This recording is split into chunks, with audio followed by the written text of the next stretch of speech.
guys, we've just finished the 10th Asian Surfactant Conference here at the Park Royal Collection Hotel in Kuala Lumpur, and I've got 5 takeaways for you. Number 1, huge overcapacity in China for surfactants, just like a lot of other things. For example, in anionic surfactants, current production in China is 4.6 million tons. There is a schedule of new projects on the books totaling 1.3 million tons of existing anionic surfactant capacity. That is huge when you put it into context of the total global market for all surfactants at around 20 million tons. So that's something to keep an eye on going forward in the next few years. Number 2, EUDR, the European Deforestation Regulation. Huge frustration over a very sloppily put together law and an almost impossible to comply with law for many palm plantations, particularly the smallholders.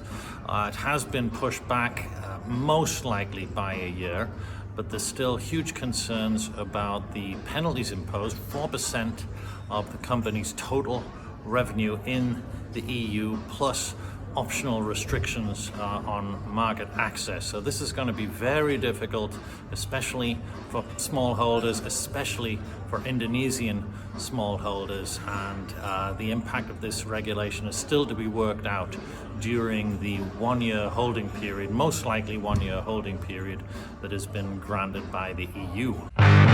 Number 3, pricing. So yields, production of palm kernel oil has been down so far this year, expected to be down on the whole year, and that has led to a run-up in palm kernel oil in particular and a run-up in fatty alcohols. Interestingly, there's about a $200 a ton differential right now in pricing between Indonesia, which is lower than Malaysia, and that's thought to be a function of EUDR impact, or expected impact of EUDR on demand for products out of Indonesia. And so something again to keep an eye on. Hopefully production will rebound next year and prices will start to come down, but let's see.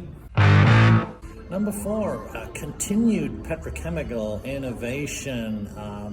We've seen activities from Shell and Sasol, and the conference today we heard from Exxon about their lightly branched alcohols and lightly branched olefins. This is in addition to their linear products, and so interesting performance data with respect to solubility, critical micelle concentration, cold water performance. So again, something to keep an eye on in terms of an addition to the palette of products, intermediate products and ultimate surfactant products available based on a petrochemical platform going forward.